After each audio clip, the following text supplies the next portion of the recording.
Bienvenidos y bienvenidas a la clase número 19 de Química General 2. Hoy les hablaré de los equilibrios de solubilidad.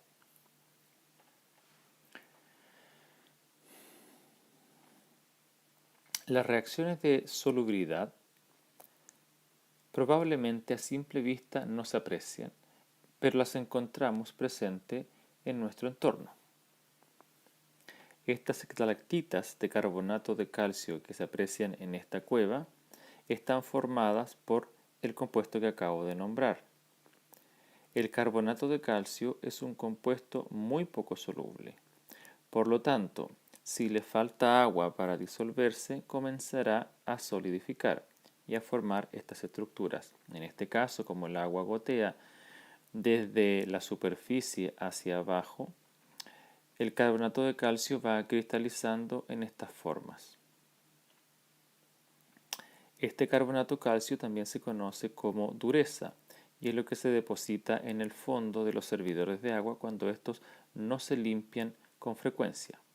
Esto es debido a que el agua que bebemos posee estas durezas y dependiendo del lugar donde uno habite, tienen mayor concentración de ella o menor concentración de ella. Otro compuesto que es poco soluble en agua es el sulfato de bario, que se usa en imagenología para realizar una prueba de contraste. En este caso, en la figura se muestra el intestino grueso humano de una persona que ha bebido una disolución de sulfato de bario, que como se muestra abajo es un polvo blanco. El sulfato de bario se adhiere a las paredes del intestino y cuando se toman los rayos X se puede apreciar perfectamente de los otros órganos e inclusive del esqueleto. Un equilibrio de solubilidad importante es el que se produce en nuestros dientes. Nuestros dientes, tal como se puede apreciar aquí en la imagen, en esta micrografía, cada una de estas fibras está hecha de este compuesto. Este compuesto tiene la siguiente fórmula: Ca10, PO4, 6 de eso, OH2. Este compuesto se conoce como hidroxiapatita de calcio y es lo que forma los dientes. Es decir, los dientes están hechos de calcio, pero de este compuesto iónico. Este compuesto está en equilibrio con sus iones respectivos en disolución acuosa, es decir, siempre está ocurriendo esta reacción en la boca. Entonces, es importante darse cuenta que el calcio se puede ir de los dientes mediante esta reacción por algún cambio en el entorno. Por lo mismo, existen compuestos iónicos que son parcialmente solubles en agua. El cloruro de sodio, por ejemplo, es un compuesto muy soluble en agua. Por lo tanto, se puede decir que su solubilidad es alta. La solubilidad, entonces, de un compuesto se define como la máxima cantidad de soluto que puede disolverse en un disolvente. Esto quiere decir entonces que la disolución está saturada y normalmente se mide en esta unidad de concentración, gramos partido por litro, y eso depende de la temperatura. Recordemos que para que exista una disolución, un soluto o varios solutos se deben disolver en un disolvente. El fenómeno que ocurre cuando uno disuelve una sal en agua es que el sólido comienza a ser solvatado por las moléculas de agua y por lo tanto su masa comienza a desaparecer visualmente. Sin embargo, sus iones se comienzan a disolver en el agua. Ocurre que en algún momento la rapidez de cristalización, es decir, la rapidez con que los iones vuelven a formar el sólido, se iguala a la rapidez con que el sólido pasa nuevamente a la disolución y nos encontramos entonces en un equilibrio de estas características. Se puede definir entonces que si la concentración es menor que la solubilidad de la sal, eso implica que la disolución está insaturada, es decir, que aún no hemos alcanzado la cantidad de gramos por litro necesaria para tener una disolución saturada, que sería el segundo caso. Por el contrario, si la concentración de este compuesto iónico es mayor que su solubilidad en el disolvente agua, eso quiere decir que la disolución está sobresaturada. No puede disolver más de la cantidad máxima de gramos partido por litros que tiene a esa temperatura. De modo que lo que ocurrirá será que el sólido comenzará a irse al fondo y a aparecer, hasta que solamente quede aquí en el disolvente lo que el agua es capaz de disolver. En este gráfico y a modo de ilustración se muestra una curva de solubilidad para algunas sales muy solubles en agua. Todas estas sales son solubles en agua. En este eje se muestra la concentración expresada en gramos de la sal en 100 gramos de agua y en este caso se muestra la temperatura. Lo que quiere indicar este gráfico es que a medida que aumente la temperatura, todas las sales que aparecen aquí se solubilizan rápidamente. Hay algunas que son más solubles que otras, como por ejemplo a bajas temperaturas el nitrato de potasio ya es muy soluble, más o menos 12 gramos de él en 100 gramos de solución, pero a medida que aumente la temperatura se solubiliza muy rápido. En cambio, el cloruro de sodio, por ejemplo, a todas las temperaturas prácticamente tiene la misma solubilidad. Es decir, a 0 grados Celsius ya solubiliza más o menos 37 gramos en 100 gramos de agua y se mantiene durante casi todo el tiempo en esa concentración. Compuestos muy solubles como el hidróxido de potasio ya a 0 grados Celsius es capaz de disolverse 100 gramos de él en 100 gramos de agua. La tendencia, vuelvo a insistir, es que a medida que aumenta la temperatura, más del sólido se disuelve. Estas curvas de solubilidad son, como dije al principio, para sales que son muy solubles en agua. Pero lo que se quiere ejemplificar es que para las sales que vamos a ver que son muy poco solubles en agua, también ocurre que a medida que aumenta la temperatura se solubilizan más. Lo importante a hacer ver de este gráfico es que si la disolución, o mejor dicho, si la concentración de la disolución a medida que se aumenta la temperatura o a medida que disminuye permanece en esta línea, entonces quiere decir que esa disolución estará todo el tiempo completamente saturada. Pero si se prepara una concentración que esté por debajo de esta línea a este rango de temperatura, quiere decir entonces que esa disolución todavía es insaturada y se le puede agregar más soluto al disolvente. Por el contrario, si se prepara una concentración que está por sobre esta línea en cualquiera de estos rangos de temperatura, la disolución está sobresaturada y lo que no pueda disolver el disolvente precipitará hacia el fondo y quedará en el disolvente solo lo que se puede disolver. Es decir, si estamos ubicados en este punto, esto que está aquí es lo que sobra, se irá al fondo y entonces la disolución quedará en este punto de concentración.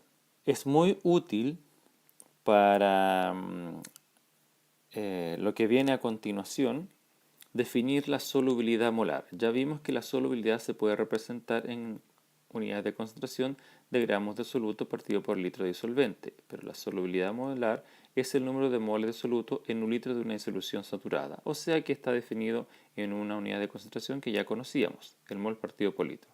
Esto siempre es a determinada temperatura. Para clasificar los sólidos iónicos podemos tener tres clasificaciones de acuerdo a rangos de concentración. La curva de solubilidad que acabamos de ver es para este tipo de sólidos, los solubles.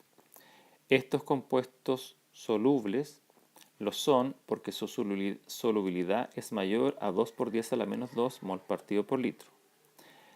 Los sólidos iónicos ligeramente solubles tienen una solubilidad entre 10 a la menos 5 y 2 por 10 a la menos 2 mol partido por litro, mientras que los sólidos muy poco solubles, que son los que vamos a ver a continuación, tienen una solubilidad menor a 10,5 mol partido por litro. Ahora, es importante hacer notar que tanto la solubilidad molar como la solubilidad son cantidades apropiadas para determinar el producto de solubilidad, que es lo que veremos a continuación. Sin embargo, en este curso vamos a preferir usar la solubilidad molar, ya que está en una unidad de concentración que ya hemos estudiado. Consideremos una disolución saturada de cloruro de plata. Si está saturada, entonces quiere decir que ya no se puede agregar más.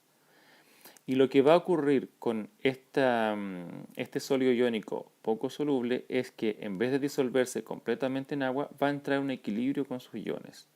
Es decir, el sólido entra en equilibrio con la plata acuosa y el cloruro acuoso. Algunas cosas tenemos que señalar aquí. Lo primero es saber disociar esta sal. Como primera regla, todos los halógenos se disocian de su respectivo catión saliendo como anión, -1. De modo que los cloruros, fluoruros, ioduros y bromuros serán siempre con carga -1 y el resto de lo que está unido con carga positiva. En este caso, la plata es +1. Lo otro que es importante hacer notar es que como este equilibrio es dinámico y rápido, es imposible que cuando la plata se una al cloro, yo pueda ver la formación del sólido cloruro de plata en el fondo del recipiente, porque inmediatamente ésta se vuelve a separar y a formar los iones. Si expreso la constante de equilibrio en base a concentraciones, tendría la concentración de la plata por la concentración del cloruro dividido por la concentración del cloruro de plata. Pero ya sabemos que como es un sólido, no se considera y se agrupa con la constante. Al hacer eso, entonces podemos definir la constante del producto solubilidad o KPS, que sería simplemente la multiplicación del catión por el anión, es decir, la multiplicación de las concentraciones de los productos. Es importante hacer notar que para una primera aproximación el valor de KPS indica la solubilidad de un compuesto iónico y que entonces mientras más pequeño sea su valor quiere decir que es menos soluble será el compuesto en agua. Nos daremos cuenta que las constantes de producto de solubilidad tienen valores muy pequeños. Otros ejemplos que podemos ver son los siguientes.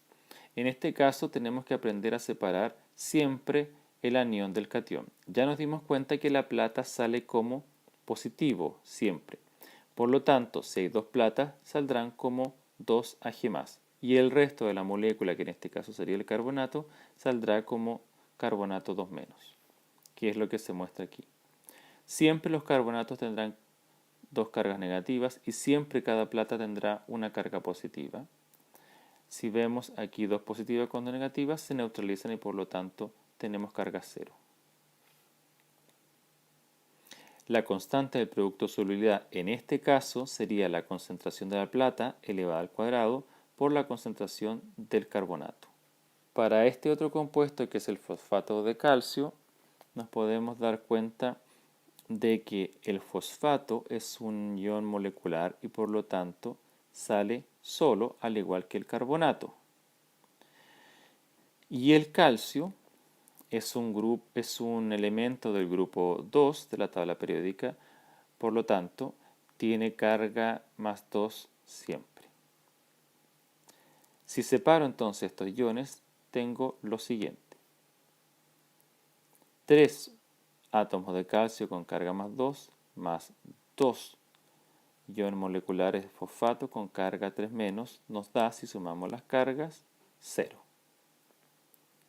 La constante del producto de solubilidad para este compuesto sería la siguiente, es decir, el calcio, la concentración del calcio 2+ elevado al cubo, por la concentración del fosfato elevado a 2.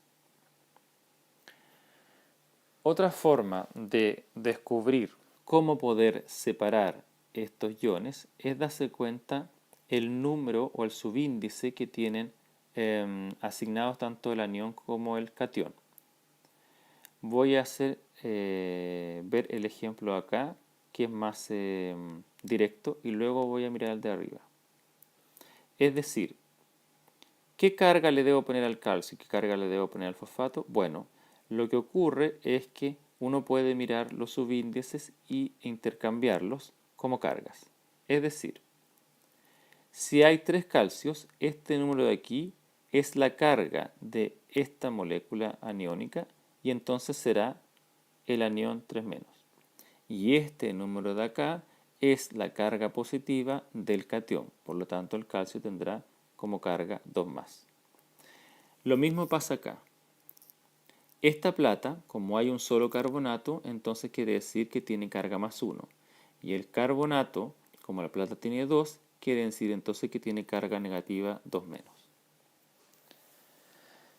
Es importante hacer notar que esto es una aproximación para diferenciar entre un y otro compuesto, primeramente, cuál es menos soluble en agua. Pero si quiero realmente comparar un compuesto con otro para saber cuál de ellos es más o menos soluble, solo se puede hacer si elegimos compuestos que tengan fórmulas semejantes. Es decir, puedo comparar el cloruro de plata con el sulfuro de plata, porque estos dos compuestos, si los separo, me dan dos iones. En este caso el cloruro y la plata, y en este caso el sulfuro y el ion zinc. Y podría comparar el fluoruro de calcio con el hidróxido de hierro, porque estos compuestos, al separarlos en agua, me dan tres iones. Un calcio y dos flúor, en este caso, y un hierro y dos hidroxilo, en este caso. A continuación, se muestra una tabla de productos de solubilidad de algunos compuestos iónicos ligeramente solubles a 25 grados Celsius. Observen la tabla un momento y encuentren cuál es el compuesto menos soluble y cuál es el compuesto más soluble.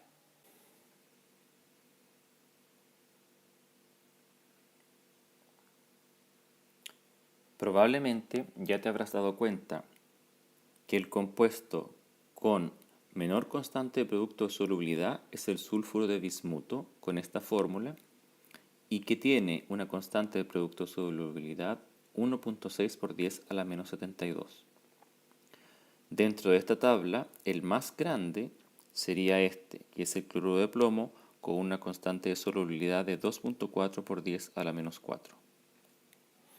Veamos ahora a continuación un ejemplo de cómo se separarían los iones de sales poco solubles. El ejemplo dice así: escribe las ecuaciones balanceadas para los equilibrios de solubilidad de los siguientes compuestos. En este caso tenemos al cromato de plata. Ya nos habíamos dado cuenta que la plata sola tiene carga más 1. Por lo tanto, si hay dos platas, saldrán cada una con carga más 1. De modo que no queda otra cosa que todo este ion molecular tenga carga menos 1. Recuérdense que cuando se escribe una fórmula molecular, siempre el catión va a la izquierda y el anión va a la derecha. De modo que si escribo la ecuación de equilibrio de solubilidad para esta sal, sería la siguiente. Es decir, el dicromato de plata sólido se separa en dos iones plata y uno de dicromato con dos cargas negativas. Inmediatamente se pueden dar cuenta que ahí se neutralizan las cargas. En el caso de acá ya habíamos visto que los hidroxilos se separan del metal que los acompaña, cada uno por separado, de modo de que este hidróxido de níquel, que es sólido, entra en equilibrio con el níquel más 2 y se contrarrestan con estas dos cargas negativas del hidroxilo, de cada hidroxilo. En este caso, lo que tenemos era lo que habíamos anunciado antes. Es fácil darse cuenta de aquí de que si hay tres manganesos y dos fosfatos, entonces para escribir las cargas de cada uno se invierten los números. Es decir, este 3 que está aquí es el 3 negativo del fosfato y este 2 que está acá sería el 2 positivo del manganeso. De modo de que para que se contrarresten las cargas, la disociación de fosfato de manganeso es 3 iones manganeso 2 más 2 iones fosfato 3 negativos. Finalmente, este que es un cloruro de mercurio lo he puesto como caso especial porque este catión no sale con cada uno independiente, es decir, los dos mercurios salen juntos, de modo que la disociación de este cloruro de mercurio es los dos mercurios juntos y tienen carga 2 más. que se contrarrestan con las dos cargas del cloruro. Ya sabemos que cada cloruro tiene carga negativa, por lo tanto son dos, así que hay dos cargas negativas. Esto corresponde a una excepción, por eso lo he escrito, pero la mayoría de las sales que vamos a ver se pueden disociar fácilmente, como ya hemos visto en los ejemplos anteriores.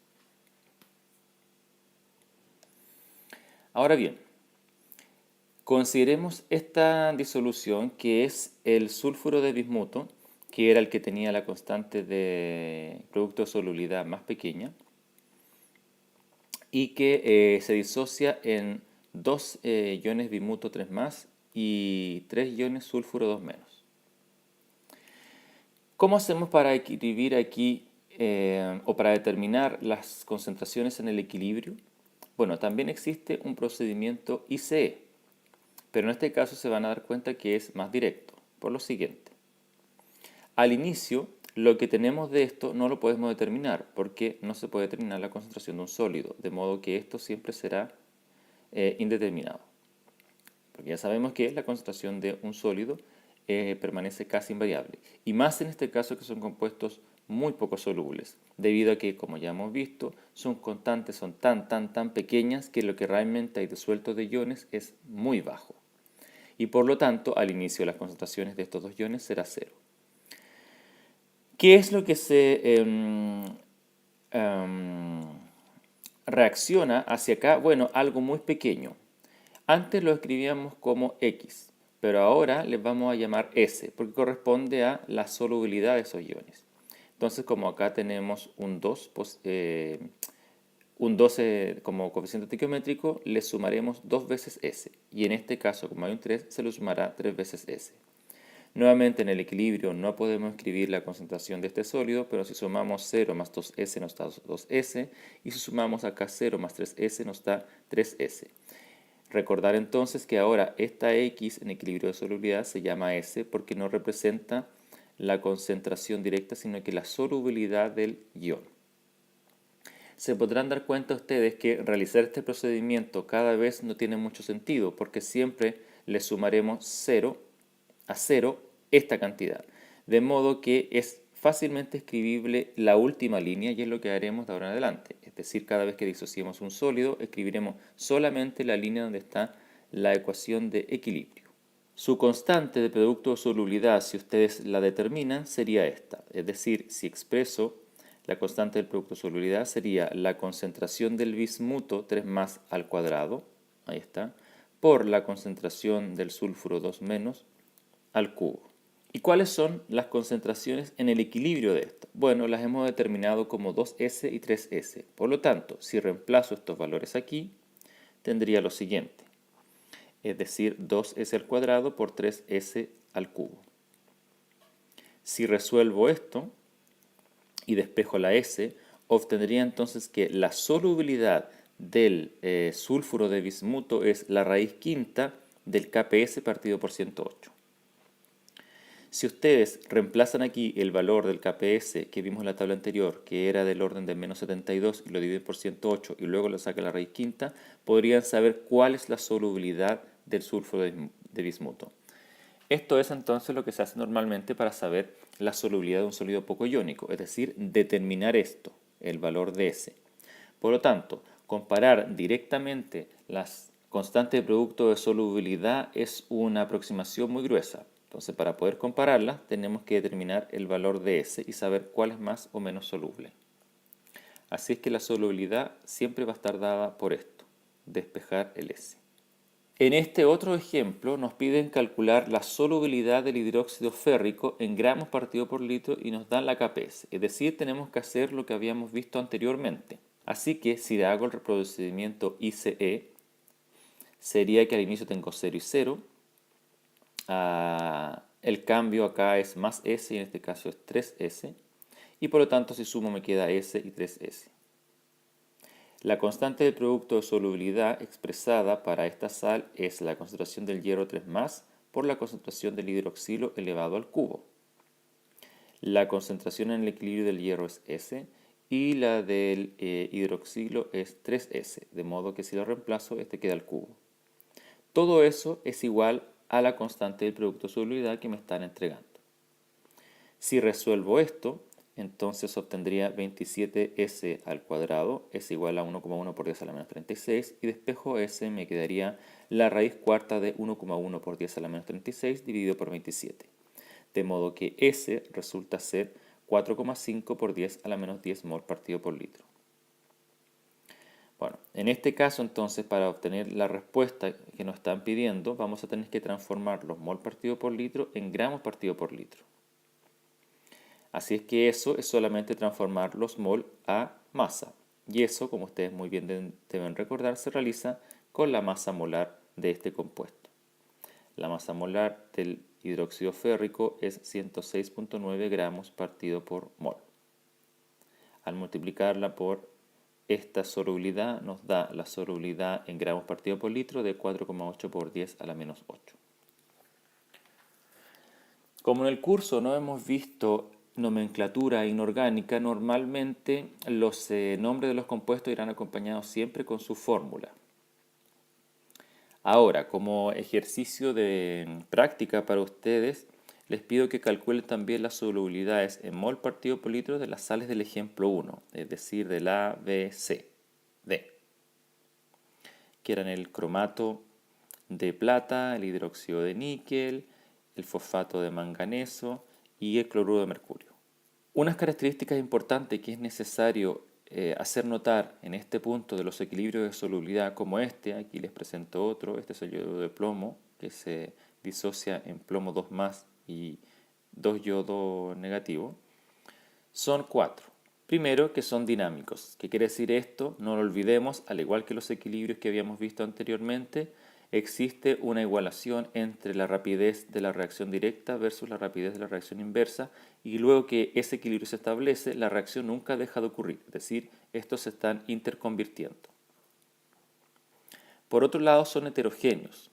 Antes habíamos visto que los equilibrios o los teníamos todos de forma gaseosa o eran todos acuosos, los componentes de la reacción. Pero en este caso tenemos un sólido en equilibrio con sus iones de forma acuosa. Por eso es que estos equilibrios son heterogéneos. Bueno, en este caso el dibujo estaba mostrando un gas y dos sales, carbonato de calcio y óxido de calcio. De modo que podríamos también tener un equilibrio en que el sólido da paso a gases. La molécula representada aquí es el dióxido de carbono.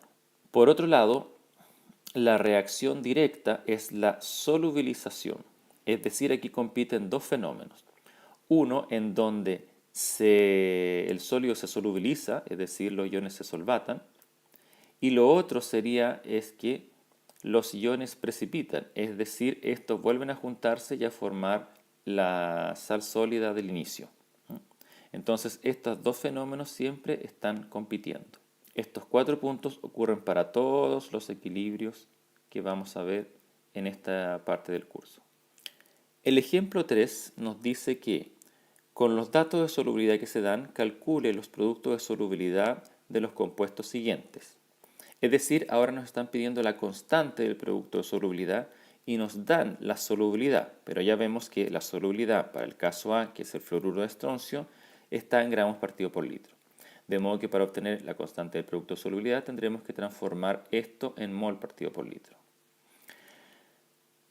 Eso se realiza de la siguiente manera, como ya habíamos visto. Es decir, transformamos los gramos a mol y obtenemos 5,8 por 10 a la menos 4 mol. Esta es la solubilidad del fluoruro de azufre. Bueno, el fluoruro de azufre es una sal simple de separar. Recuérdense, todos los halógenos tienen carga negativa -1, de modo que si aquí hay dos flúor, cada uno saldrá con una carga negativa. Así es que la ecuación sería entonces que el estroncio 2+ queda solvatado, más 2 mol del fluoruro que quedan solvatados. En este caso hemos escrito directamente la línea donde aparece el equilibrio, es decir, aquí se solubiliza una vez y acá 2 veces por el coeficiente estequiométrico. Si expreso la constante del producto de solubilidad sería la concentración del estroncio por la concentración del fluoruro al cuadrado, porque tiene un 2. Entonces, reemplazando S aquí y 2S aquí, obtengo esto. Al hacer la multiplicación me queda 4S cubo. Y por lo tanto, si reemplazo el valor de la solubilidad que he determinado acá arriba, me queda 4 por 5,8 por 10 a la menos 4 al cubo. De modo que, realizando esta multiplicación, puedo obtener el valor de la constante del producto de solubilidad, que sería 7,8 por 10 a la menos 10 mol partido por litro. Este es el valor entonces para el fluoruro de estroncio. Ustedes pueden hacer como tarea, una cosa importante a hacer notar en este punto es que probablemente se hayan dado cuenta que las constantes de producto de solubilidad para sales muy poco solubles son muy pequeñas. Y ese es el motivo por el cual probablemente ustedes no lo noten, pero si lanzan una piedra dentro de un recipiente con agua y la piedra está hecha de estas sales, la piedra se va a disolver. El problema es que no vemos esa disolución porque lo que se disuelve es ínfimo, es muy pequeño, es decir, casi nada de la superficie de la piedra. Entonces una piedra, uno probablemente no vea que se disuelva, pero hay algo que sí se disuelve de los compuestos iónicos que posee. Finalmente, en este ejemplo nos preguntan cuál es el pH de una disolución saturada de hidróxido de zinc. Habíamos visto que podíamos calcular el pH de un hidróxido que era una base fuerte porque se disociaba completamente. Pero en este caso el hidróxido de zinc es una base débil. Su disociación, su fórmula es esta, ZnOH2, y se disocia en zinc 2+ y 2OH-, de modo que la solubilidad del zinc será una vez y la del OH 2 veces. La constante de producto de solubilidad, aunque no la dan aquí en este ejercicio, se puede ubicar en la tabla que les di anteriormente y es 1,8 por 10 a la menos 14. Esta constante de producto de solubilidad, si la expreso, sería entonces la concentración del zinc por la concentración del OH elevado al cuadrado, porque tiene un 2. De modo que si reemplazo el S aquí y el 2S acá, me quedaría esto. Vuelvo a tener 4S cubo como en el ejemplo anterior. Y si despejo S de aquí, me queda 1,7 por 10 a la menos 5 mol partido por litro. Esta es la solubilidad del hidróxido de zinc, que corresponde también a la solubilidad del zinc. Pero la solubilidad del hidróxido es 2 veces esto. Entonces, si se fijan, la concentración del hidróxido de zinc es 2 veces esto. Por lo tanto, si multiplico 1,7 por 10 a la menos 5 mol partido por litro por 2, me da 3,4 por 10 a la menos 5 mol partido por litro, que es entonces la concentración de iones hidroxilo que hay. Teniendo esto, puedo calcular directamente el pOH de la fórmula que ya conocemos. Al aplicarle el logaritmo negativo a 3,4 por 10 a la menos 5, nos da un pOH de 4,51.